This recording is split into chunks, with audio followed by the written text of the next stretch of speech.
Okay, so we're gonna get started. This is week 8, and my name is Daniel Dyke, and Steve Namroff is off in Antarctica or Iceland or somewhere cold. And so anyway, Steve's done a great job, and it's been enjoyable being with all of you in our classes. This is week 8, the last week that we have class. We do have Thursday makeup class, and if you need to make up, one of your sessions, make sure you let me know, and I'll figure out something with you. But most of you have really good attendance. Does anybody want to share their grant proposal? Has everybody done a grant proposal? I think everybody's probably turned in a grant proposal, at least from what I know. Has everybody had a chance to talk about their grant proposal? So where do I go from here? Where do we go from here? We've learned all this stuff about generosity. One story about me is, we teach this stuff, and we're on the, I'm kind of known as a GU guy around here, but that doesn't mean we're generous. It just means we know a lot about it. At my first class that I went to, I shared a story. I said I used to have a really old van, a Suburban, and it had about 250,000 miles on it, and I was always very generous with that Suburban. But then I bought a new Sequoia, and my generosity went way down. And so it's always kind of relative, and if you have a real generous spirit, you're just as generous with your brand new Sequoia as you are with your really old Suburban. You have to use your head, of course. But anyway, I think we always have to kind of say, where are we on the generosity scale? Where do I go from here? Retirement, reasons people give for retirement, and why does generosity exist? And if I can get to the next slide. There we go. Retirement. Retirement's an interesting subject. I have a lot of friends that are retiring, and I have a lot of thoughts about all that. The thing is, the whole subject of retirement is pretty new. I think it's only in the last 200 years, maybe 100 years, that it's even been kind of presented to people. As the slide says, there's no historical basis for retirement. Probably our economies have never been as bad as they are. They've probably never been as good as they are in today's world compared to historical economies. For the last 6,000 years, people needed to work as long as they were able to just to survive. And so we always have to kind of keep that in mind. Families stayed together, provided for invalid grandparents. Till around 200 years ago, very few people died of old age. In other words, everybody died younger. I went to Cambodia back in October, and in a lot of the poor countries, third world countries, people die a lot younger because they don't get to eat as well and have as good a food. And probably in Cambodia, the average man probably dies 20 years earlier than the average guy in the United States. So anyway, they probably don't have retirement in Cambodia because they're very poor. As the economy grew in the 19th century, society enacted child labor laws, and there's Mr. Jaime. Mark Jaime Martinez. As the economy grew in the 19th century, society enacted child labor laws, 40-hour work weeks, and invented retirement. So that's when it happened in the 19th century. What came first? Division of labor and productivity. One of our mics are on. Corona. Okay, Corona. I think it's this one. So hopefully.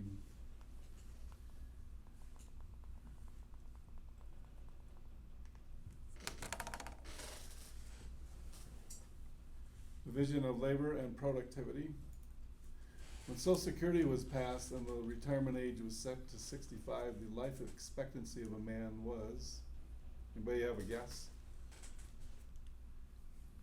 70.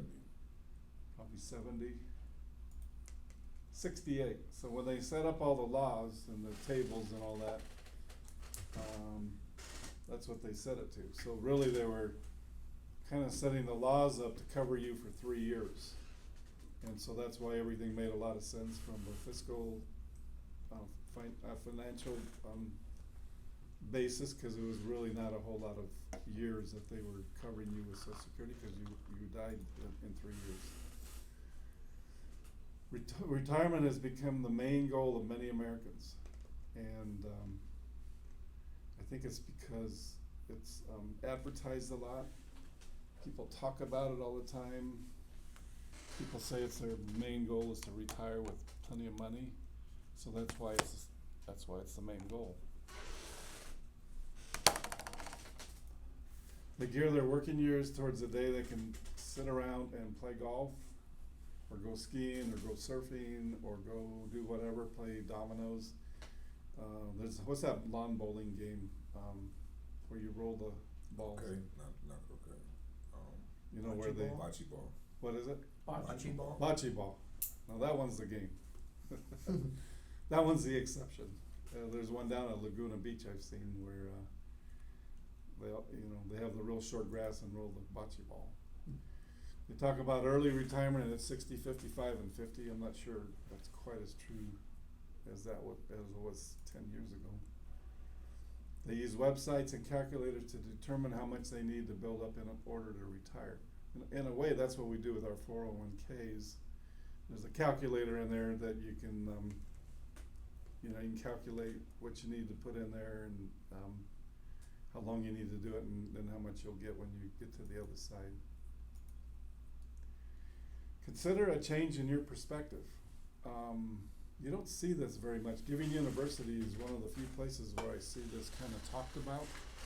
And like if you go to a church, a lot of them, if you listen to the chatter at church between services, that's what you really find out what's going on at church.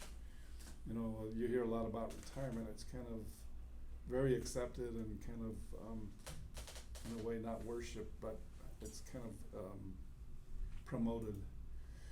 Forget the notion that you deserve a time in your life when you don't have to do anything. And I think you can keep the notion that maybe some time off would be nice, but when I go to Las Vegas and I stay in those hotels that they put me in the Ritz most of the time, just so you know. But anyway, I go through the casinos and I just see people that are 75 to 80 just like wasting away. It's like they're just doing this, and I go, that's really the end. If you enjoy your work, plan on working as long as you are able to. And we encourage that. At Power Plus here, we have guys that work into their 70s. And they feel no pressure to have to quit or anything as long as they're healthy and are doing their job. If you don't enjoy your work, think about finding work that you do enjoy. Now, one thing you might be able to do is work a little less and do something else. If you really don't like what you're doing and you have some money set aside and you can handle it, then maybe try to find that dream job. The healthy, it looks like I clicked 2 here. The healthy group, actually I clicked a lot of things, huh? Retirees were studied for 18 years based on being in one of the 4 groups. Healthy, retired early, healthy, retired after 65. Less healthy, retired early, less healthy, retired after 65. The healthy group was 11% less likely to die if they waited until after 65. What's that mean? A healthy group. So if they waited until they were 65 to retire, it looks like they were going to live longer. Correct? Is that what that says? Yeah, increase their lifespan. They actually increased their length of their life. The less healthy group was 9% less likely to die if they waited until after 65. So the point is, everybody lives longer if they retire after 65. Now, I do know one person in my world that retired at 45 because he did very well, but he's been very active and does a lot of stuff, but kind of he's officially been retired. It's probably a little bit of an exception.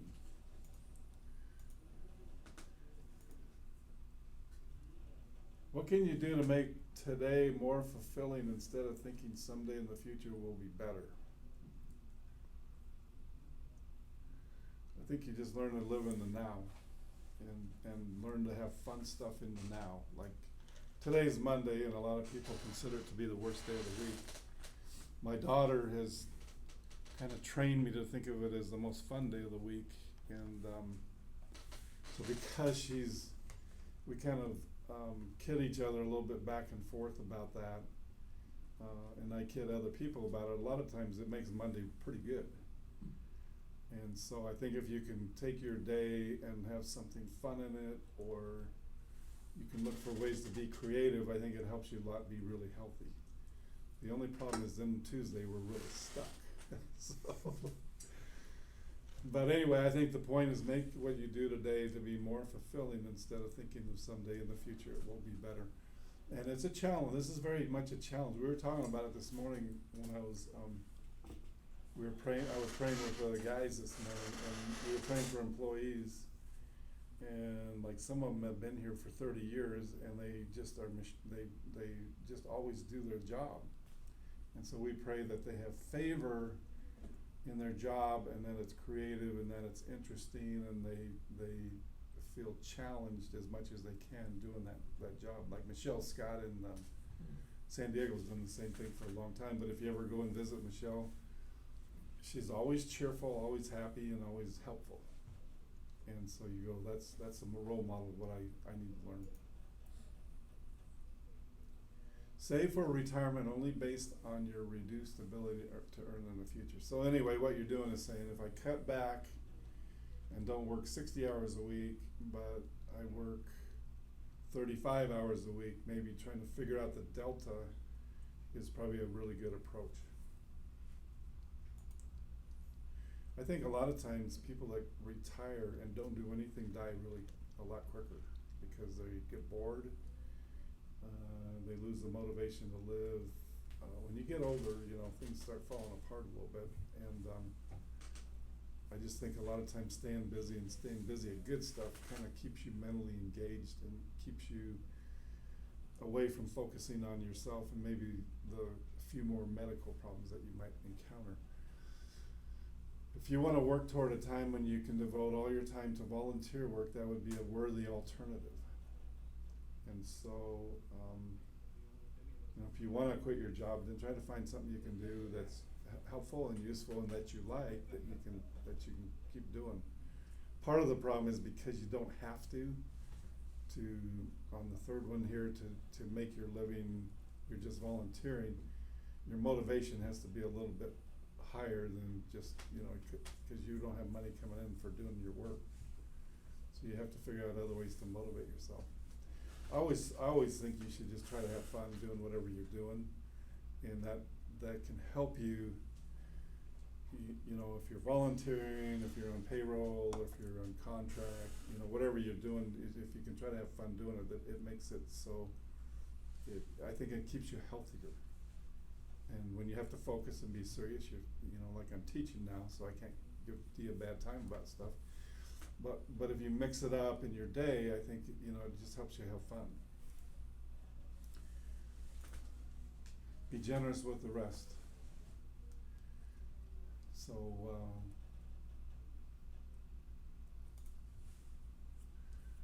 and where do I go? Oh, okay, so I think we're moving on to reasons people give. What's some reasons people give? Somebody give me a few. Speak up. Turn those mics on. Anybody? Want to help people. Yeah, you want to help people? You want to make a change? You wanna make a change? I think you wanna create a legacy. One of the things that happens as you get older is a lot of us get grandkids, and you wanna leave a legacy of, a good life for your grandkids, so they have a good model. Grandkids can be very fun, but you also have a responsibility of trying to, leave them a legacy of a good life. Make a list of the answers to the question, why do people give? Let's see here. Any other reasons? I take your reason a little step further, Dan, and make it about the entire world. You know, I do my best to try to make it a better place for everybody, not just my family and my kids. Okay. You know, it should be a better place for everybody. So make it a better place for everybody. Make it better for your neighbors and all the people you can touch in various ways. Very good. Any other reasons?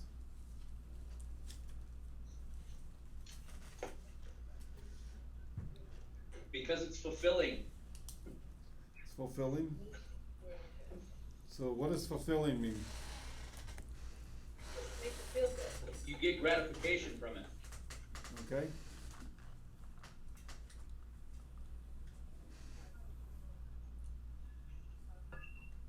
For each reason. I think it takes the focus off of yourself, and your life seems a lot easier than others once you start giving. Okay, once you start getting engaged a little bit with other people and other cultures and other places, you start realizing you have quite a bit. My daughter and I have been to Mexico a few times, and one time she's visiting this lady in the sewers, kind of a raw opening in the lady's front yard, and so we go, well, when we're at Nordstrom's, like, kind of griping they don't have our color, just think about the lady with the open sewer. So you gotta take a look at, one benefit of doing all this stuff is you get to see how blessed you are.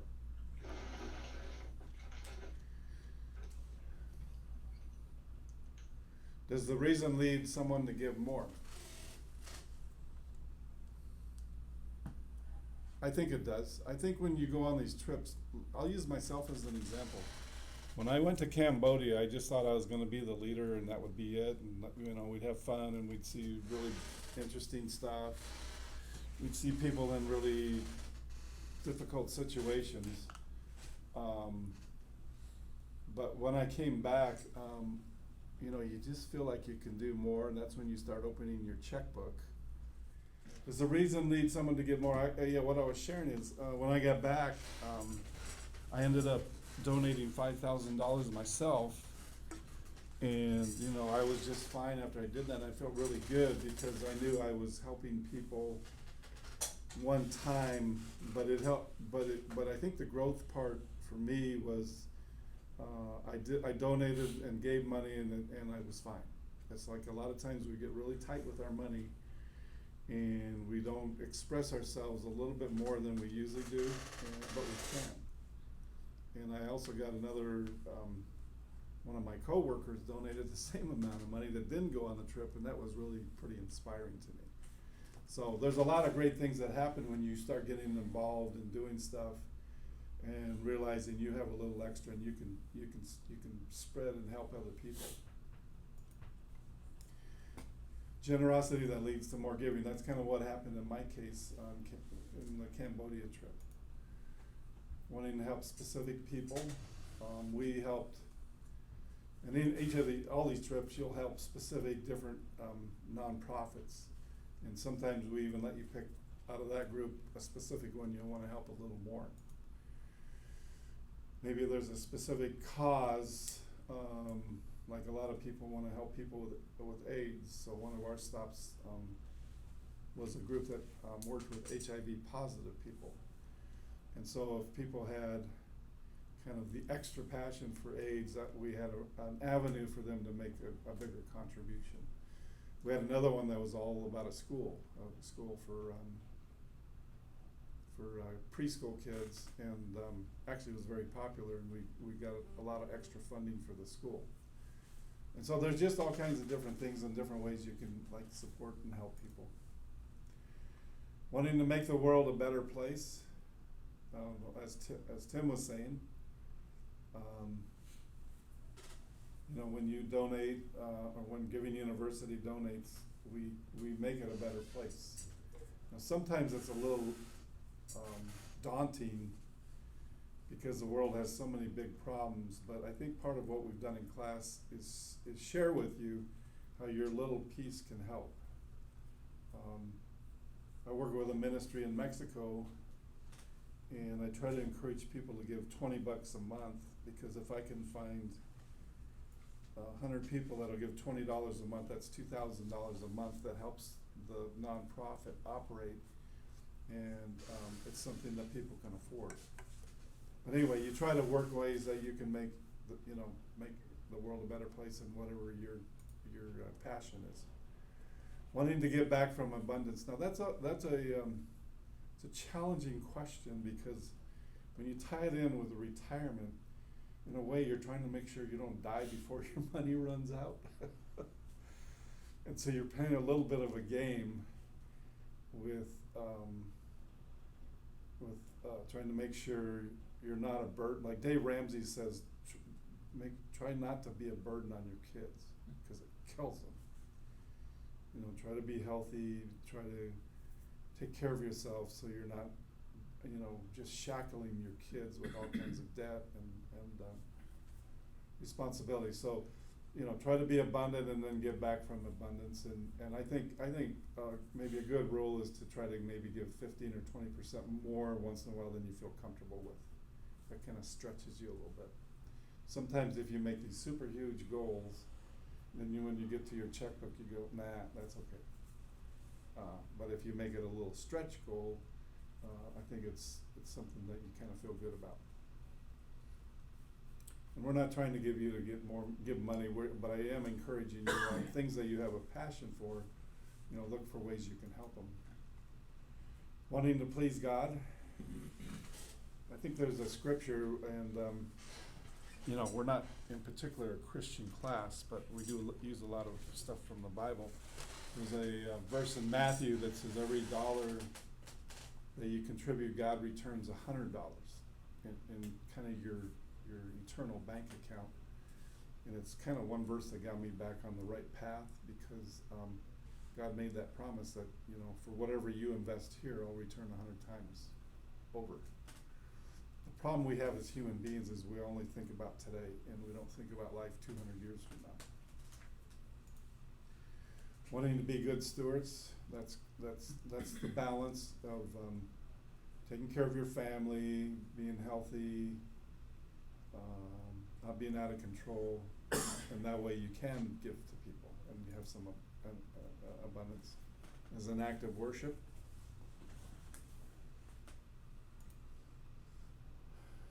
Generosity that may not lead to more giving. Now here's some examples here. Giving out of a sense of obedience. A lot of times in churches you're taught to give 10%, and so maybe you're writing 10% checks because you want to make sure you're in good standing with your church. Giving because it's a tradition or habit. That kind of mixes in with the first one. You know, it's just always been that way. Giving because you want to participate in a golf tournament or other fun event. Now there's, you know, fundraising's an interesting subject, and sometimes when you have a nonprofit, you're trying to figure out ways of encouraging people to help you in interesting ways. And so one of the ways is golf tournaments, and really it's not so much the golf tournament, it's just kind of having a group of people have fun with you, and you can share about what you're doing. But you can misuse it and abuse it easily, and so you just have to be really careful. Giving because you see that the benefits outweigh the costs. Anybody have a comment on that statement? Maybe that verse I just said. What are you talking about, taxes or what? I don't know, you tell me. Giving because you see the benefits outweigh the costs. Now, you do get tax benefits. Now, your benefit isn't as much as the dollar you give. I think you get you could save 30 cents on your taxes for every dollar. So there's a teeny benefit there.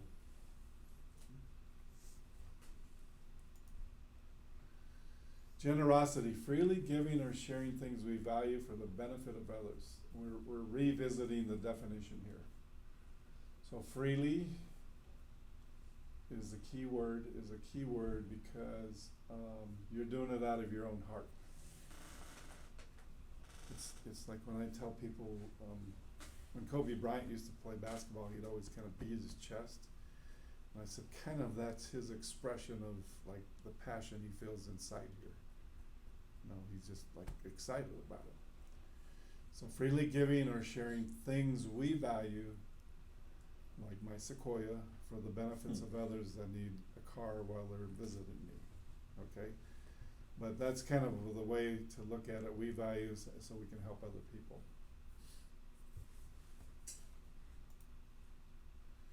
Giving that fails the definition of generosity.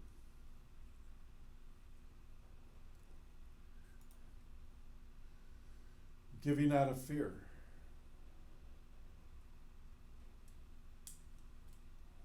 Anybody have any comments about giving out of fear? Taxes. Taxes, okay. So you don't go to hell. So you don't go to hell, okay? Your church may not like you if you don't give your share. Maybe fear of judgment. Fear of judgment by who? I don't know, it depends on the situation, who you're giving to. A lot of it's our own personal judgment, I think. We feel guilty.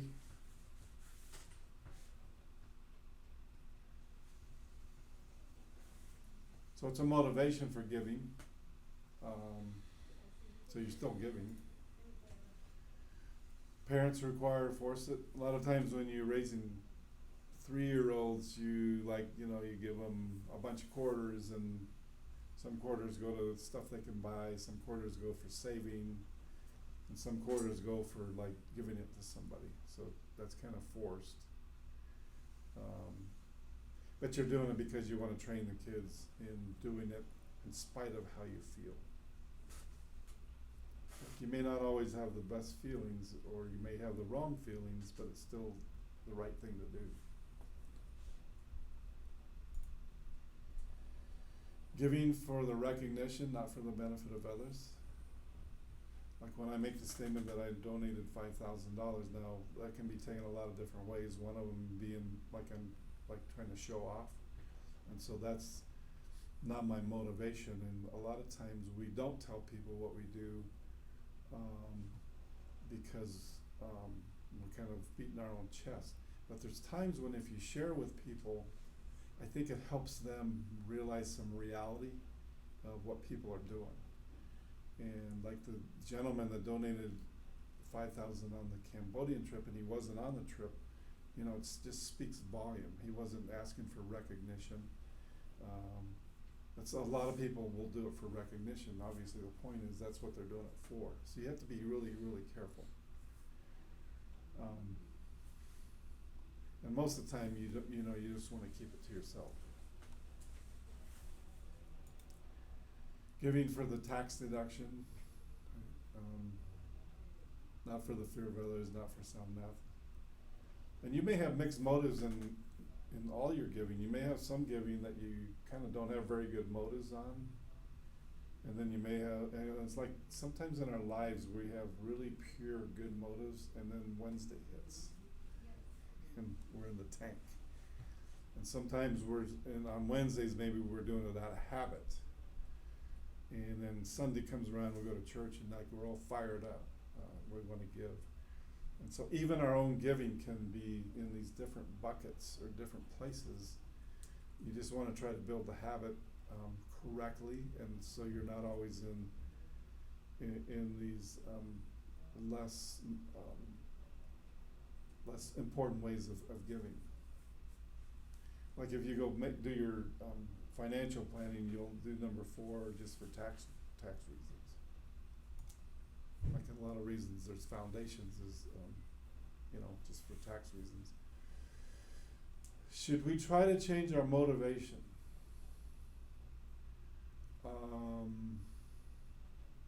Depends. If giving tends to lead to negative emotions and feelings, is it hindering your desire to continue giving?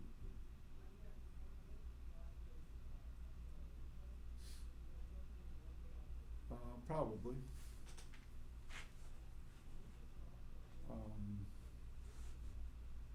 I think there's I saw a post written on some nonprofit, and people said, "Can I have my money back?" Like, it didn't work. I didn't like it, and you guys think, "Can I have my money back?" And so that's kind of negative emotions. I taught the class down at Vineyard, VCC down in South Orange County, and one lady had donated $125,000, and the guy was a scam. And so she really felt that she had been taken, and she was really damaged by that, obviously. And it took a long time, but one of the benefits of her coming to class was kind of try to rebuild her attitude about being generous, because she got burned so bad she didn't want to give money to anybody, and you can't blame her. And really, she had done the right thing. We were just trying to train her to be a little smarter about who you give money to. That's why we do the whole research thing. Is to make sure we're giving to people that are good. And I'm sure she didn't use that tool, otherwise she probably would have been spared that event, but it may not have been available 20 years ago either, all this research that you can do. But the point is, you just have to be careful. And I go a lot on people that I trust. I tend to do that in life. Is if I know somebody is really good, then I'll go with them based on what somebody else tells me. When I had another business when I was younger, starting a business, we donated money to nonprofit in Mexico based on what somebody told me for 5 years. We didn't even visit them. After 5 years, I visited them, and it was legit and good, but we were basing our donations on the person's reputation that was talking to us. And a lot of times if Dee tells me something's really good, then basically I'm good with giving money to what Dee says, because I trust Dee. Dee's not going to scam me. If giving to a specific organization leads to negative feelings, is that a signal to look for different organizations? Yes.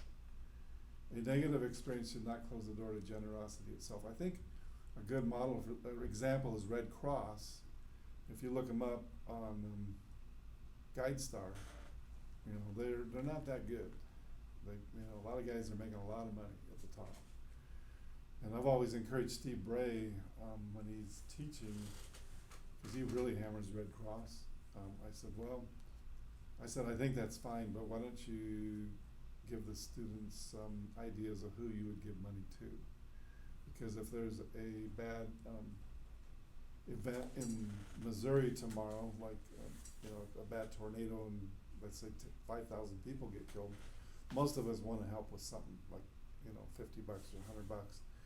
And so the thing is, if you have bad feelings about Red Cross, try to pick out somebody that you have good feelings about, and then kind of be prepared for that.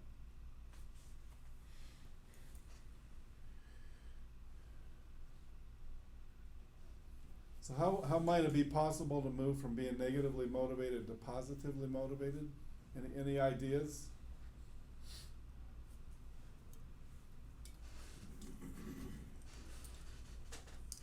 Find someone else and have a better experience the next go, and Okay. hopefully you have a better experience the second time. So learn from mistakes. Learn from your mistakes, do your research, and have a better outcome. Right. I think a big one is kind of at the beginning of the class when the focus was on to truly find what our passion is. Right. You know, I think that at least for myself, that really changes the direction of, you know, when you're truly trying to dig down into what your passion is, and once you figure that out, I think that it makes it makes all that time, that effort, and that, you know, even just finding an organization that focuses on that passion, you know, Right. it focuses that energy on. So let's use you as an example. How did your passion become more focused? Did that kind of happen with you, would you say? In other words, did you narrow down the passion from maybe saving the world to something? Something very specific, yes. Like what was that? What did you kind of narrow it down to, would you say? Or, Specifically on what I found, the passion was narrowed down specifically to helping kids, fatherless kids. okay. And I think it narrowed just from, you know, being forced to find, all right, what is that specific passion. Right. You know, well, in general, before coming to one of these classes, you talk Right. about generosity, and it's just like, all right, well, you know, find an organization and. Yeah, generosity is cool. Exactly. And I think people are wired differently. We're all wired differently, and like how people find their passion. Some people are passionate people to start with, and so they kind of gravitate and become passionate about this, maybe baseball, and this is maybe living, you know, in a certain climate. And some people aren't quite as passionate about stuff, but they have to build their passion in a different way. And a lot of times it's just by looking at stuff. You know, I don't know what I'm passionate about, but let me check things out. In other words, don't say, I don't know what I'm passionate about. I say, well, go out and figure it out. Go try stuff. You know, go to the, go down to your mission in your town, see if you like that. Go to your place that where the fatherless boys are, you know, see if you can help there, and then just try things, and then one of them will hit with you. And I think a lot of my passion is just helping organizations that are really good at using the money really well to get the end result that they want. It's a little more generic. And so that's a way I look at passion. Steve Bray has passion for certain things. You know, you have passion for certain things. And it's always a little bit of a mystery to me how we, even when I ask you that question, you go from the big to the small, and you kind of go, how do I get from point big to point small? And really what we're saying in a lot of ways is just go look. Go look at stuff. Go to places that are interesting to you. And you'll find it. A friend of mine, back in our 30s, he liked Europe a lot, and so he ended up going as a missionary. And the way his life worked, he ended up being a missionary in Romania and Moldova, in that area of the world. But his passion for Europe translated into his passion for certain nonprofits, and because he kind of designed that way by God, and how he ticked, that's how it worked, and it worked really well. He raised $1 million in 20 years and gave it all away in that culture. And so a lot of times you're wired and your bents are just go do stuff you kind of like to do and try them and see what happens. Don't not do anything. On our little mini trip to Mexico, we're doing like 8 little stops, and they're all different, and I really like them because they're a really wide variety of different ways of helping people. Because you know, you don't want to be boring with all this. You want to have things that are fun and interesting. And one stop I'm really interested and excited about is a stop where it's a school of violin where they teach kids music, in particular violin, and it's a nice school. The guy just had it built. So they train kids, they don't charge the kids anything. They work with handicapped kids, and they train them in music. And then they take these kids to the prison that's within a half hour, and those kids train prisoners in music, kind of passing on what they've learned.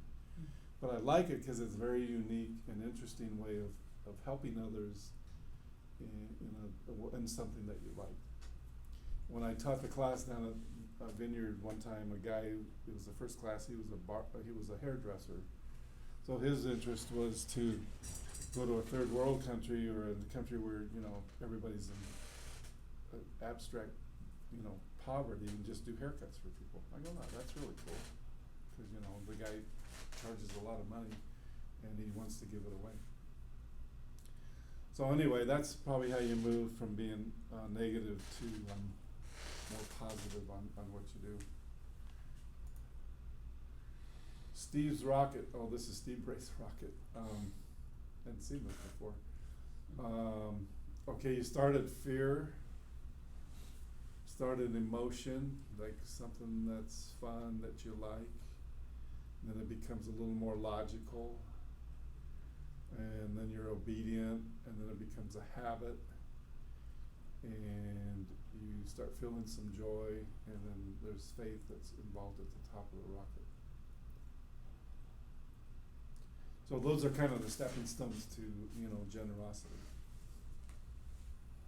And there's a lot, you know, in our lives, there's a lot of ways we can be generous. It's not just money; it's with our time and, you know, everything that's around us. We can be generous in many different ways.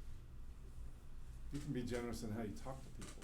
I think being affirming and positive and inspiring a little bit is a way of being generous, because it means you're thinking, how can I make this person feel really better about themselves in a really constructive way? Like, you know, one time Johnny says, "You're the greatest boss." Well, wow, that like rocket. Yeah. But it's just those little words, and then you can be generous in your words and how you work with people. And if you think of ways of being generous in every part of your life, you can just make such a great difference in the world. From the recipient's point of view, regardless of the motivation, there's still a benefit to the recipient. So even if you give for the worst reasons, the guy in prison that's getting the violin lesson, at least he's learning a little bit about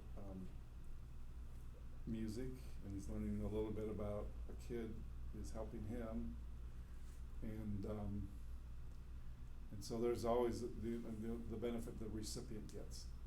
It's better to give for the wrong reasons than not to give at all, from the recipient's point of view. If I don't like the Red Cross, but I still give them money and they help the people in the big hurricane in Nebraska, it's still better than not giving money, even if the Red Cross is not the best vehicle. It's easier to learn the right reasons than to convert from selfishness to generosity. And so I think most of the people that come to our classes are kind of generous to start, because that's why you know, to come you kind of have to like this a little bit. But if you're a totally selfish person, you go, well, this isn't my thing. I don't care what you pay for. And so it's easier for people that are a little bit generous and moving in that direction to get them to the right reasons than if they're totally selfish. But, so anyway. The point is this: whoever sows sparingly will also reap sparingly. Whoever sows bountifully will also reap bountifully. Each one must give as he has decided in his heart, not reluctantly or under compulsion. And that's where, you know, the motivation part is right there, not reluctantly or under compulsion. For God loves a cheerful giver. So God loves the guy that writes that check if he's going, man, this is cool. I really love doing this, instead of, why am I doing this?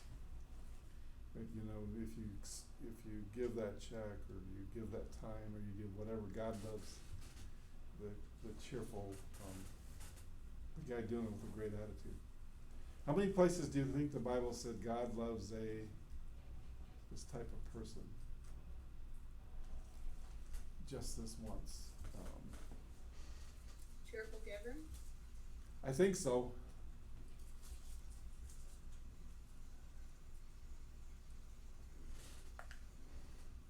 So how many places do you think that's said in the Bible? Just any guesses? 20, okay. I haven't seen the slide, so I don't know the answer. So somebody said 20, I'll say 100. Apparently there's no answer, Just this once. just this once. Identify a specific routine habit that you can commit to. One is start small. And that's what I always encourage people to do is, start with $5. Start the habit. Have one less coffee or, a big bag of chips or something. Give $10 per paycheck. So those are the money ones, is just start pressing into generosity a little bit and see where it takes you. The other thing you gotta remember is if a lot of people give $10 per paycheck, I think that's $20 a month. When a lot of people do that, it makes significant differences in many things that go on. Volunteer once a month where you're having fun. Again, that was my fun thing is, have fun with what you do. What are the general things you enjoy? Talking, being active, seniors, kids, homeless, church. So pick an activity you like. I think I saw a grant proposal for an organization that the surfers took handicapped kids into the ocean and helped and just kind of held them, so the parents could have the day off. So that's a kind of a fun thing. If you like the ocean and if you think you're a surfer, it's a way to be helpful to somebody doing that kind of stuff. If you like kids, there's lots of churches that need lots of help watching kids. There's a lot of neighbors that you might have that might like you to watch their kids, to give them a break. And there's a lot of seniors. GUI's join a trip. We have a mini trip to Mexico. I have some of it out here. The one thing I wanted you guys to do is take some of our brochures, and if you if you're remote, I know you don't have a brochure, but I don't know if they can see this. They probably can't. But take one of our brochures and give it to somebody that might have an interest in coming to GU. I travel around a lot, and I always tell certain people, I said, I am the only one chasing people down for GU. You should be doing this. So I was in Phoenix and told them that because they had nobody at GU this time. But join GU. We give you a free trip. We give you a free big trip. And then I think all of us are going somewhere this year, or go on a little trip, or turn in a trip and see what happens. The trips are fun. They're paid for, and they're really helpful to expose you to really cool things that are going on in a lot of parts of the world. Dee's going to Kenya, and my favorite, one of my favorite stops that they have is called Holy Cow. It's my favorite name of a group that we're doing a trip on this year. But they're going to go see a place where they give cows to people. They kind of rent them or give them to people for a year, and the people have to be responsible with the cow, but they have to learn how to get milk and how to, I think, get a cow pregnant and things like that, so they have a calf. So it's just stuff like that. And it's very humbling. When I submitted that trip, and I actually started crying because it was such a powerful thing to me that I was lucky enough to be in the United States and born here, where I could be on this side of that holy cow thing. Instead of the guy that's getting the cow, I can kind of be, I'm very lucky to help give cash or give grants for the cow. And so I think one of the things that all this does is it helps you keep humble. And I think a big part of the problem in our country these days is people don't realize how good we have it. And when you go to some of these countries, I think it wakes you up to how good it really is here. There's that movie about India, what's it called? Slumlord. Slumdog Millionaire. Slumdog Millionaire, and when you watch that, you watch the opening scenes, you know, where they're all living in crap and swimming in crap, you're just going, wow. Or where kids are being, cutting off, you know, they're cutting off hands so they can get more contributions, you just go, man, this is, you know, it's pretty crazy out there.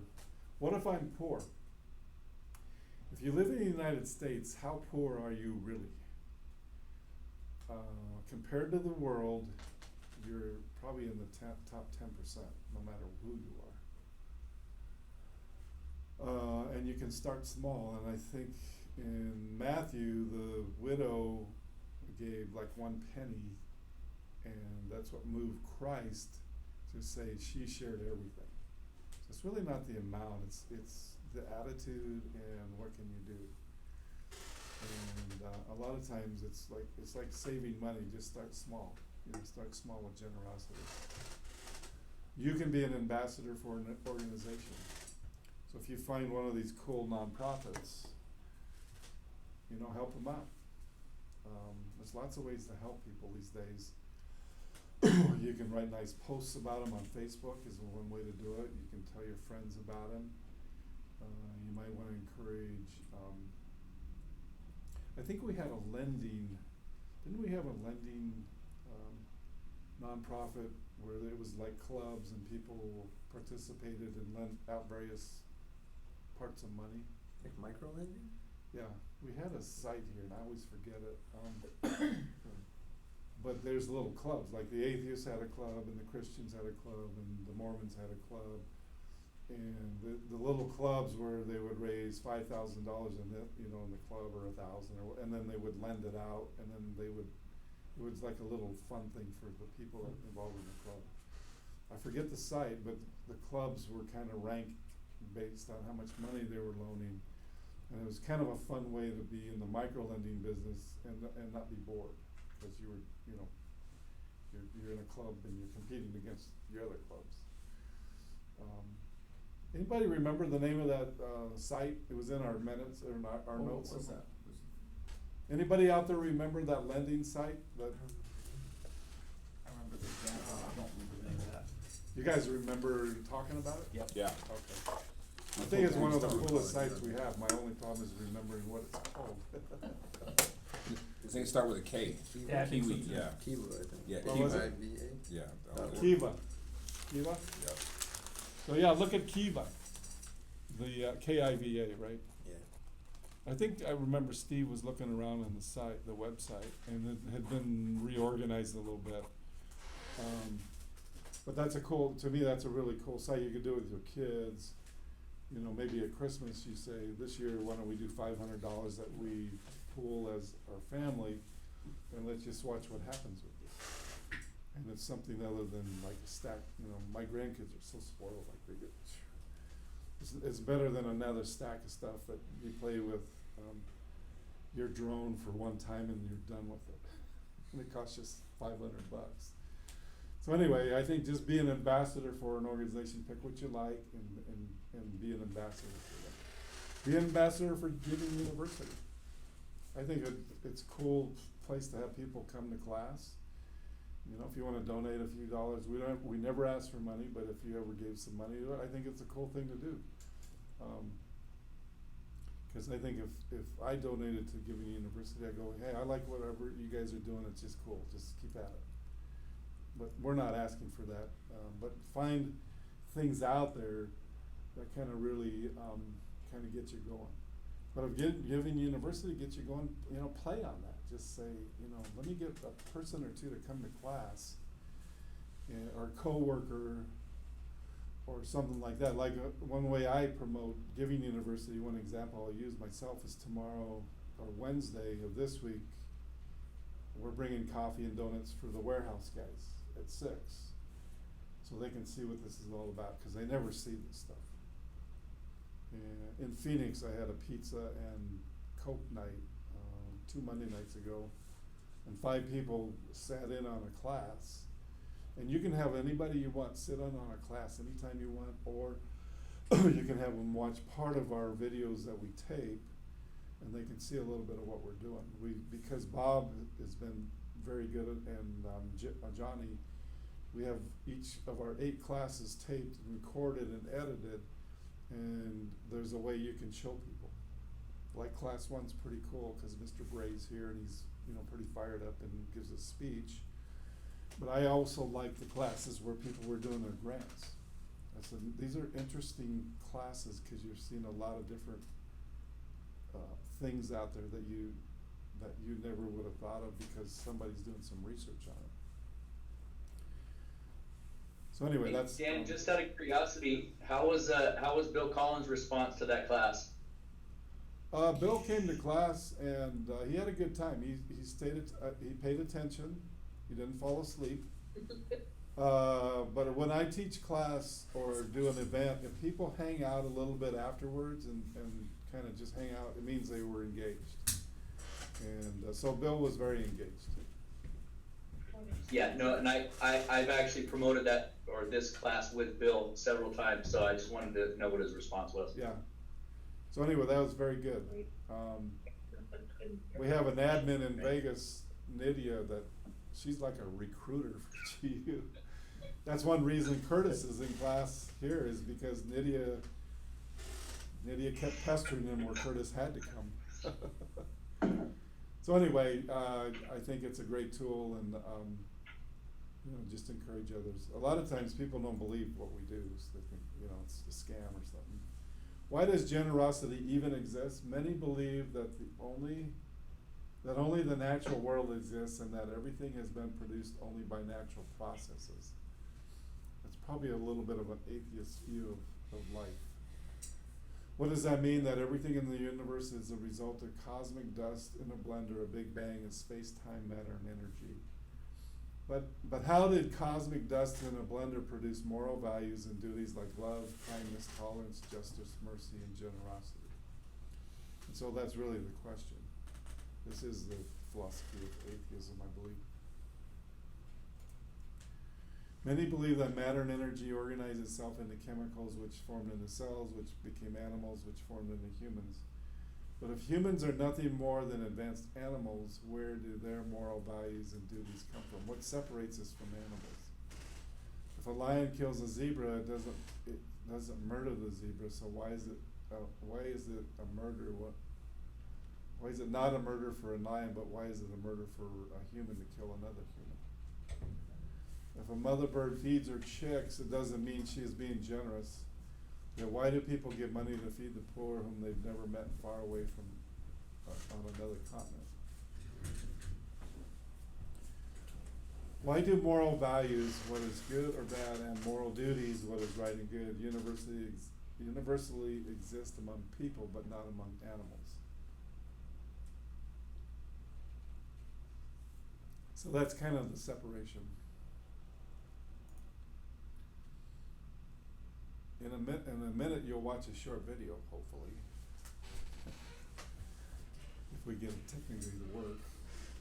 In a minute, you'll watch a short video that addresses these questions. It's based on the following logical argument. If God does not exist, objective moral values and duties do not exist.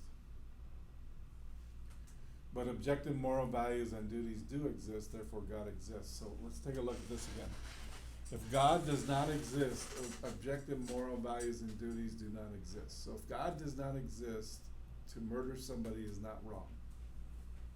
Because there aren't, why are there any values? It just means, because I killed that guy makes my life a little better, so it's okay. But objective moral values and duties do exist, therefore God exists. In other words, if there's no God, then where did generosity come from? The Bible says, for God so loved the world that he gave his one and only son. That's found in the book of John. Does generosity exist because God exists and is entirely generous? Because God exists and is entirely generous, is he the source, or is there another reason that better explains it? Remember, our goal in this class is not to preach, which we don't, provide answers, or make assertions about generosity, but simply to ask questions and explore these issues together. We do try to push you a little bit, you know, but in general, we don't preach. I don't think we do. So those are some of the questions. And I think this must be the list that I'm gonna try to show you, I'm imagining.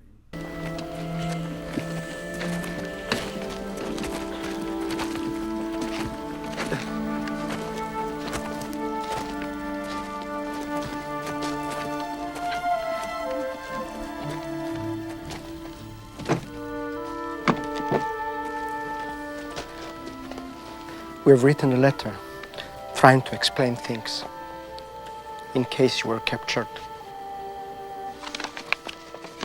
Every worker has signed it.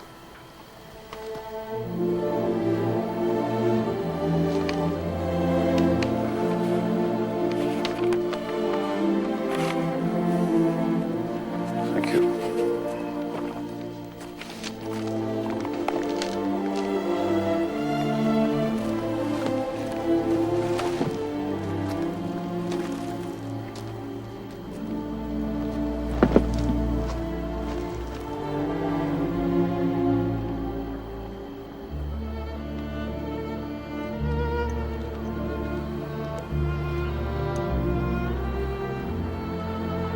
It's Hebrew from the Talmud. It says, whoever saves one life saves the world entire.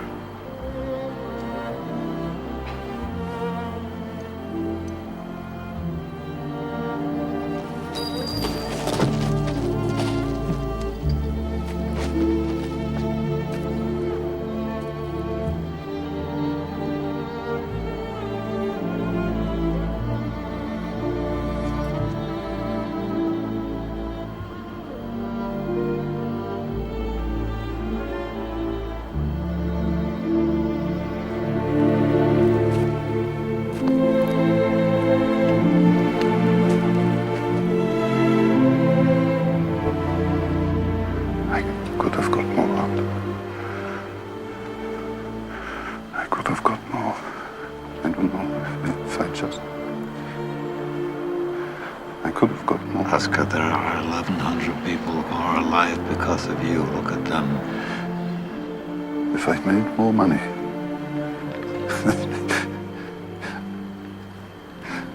I threw away so much money. You have no idea. If I just... There will be generations because of what you did. I didn't do enough. You did so much. I think just take a look at that and, you know, kind of reflect back a little bit on what you've learned in class. And, you know, the point is you can always do a little bit more. The guy in the movie, I think, had probably done everything he could to help save a lot of people's lives. All right, you guys, I think we're done, and I'll see everybody at some point, and we will email you on your little grants you've turned in, and you'll get something. I think Steve and his wife are on vacation this week, so it'll probably be next week, and but you will be all over it. Don't worry.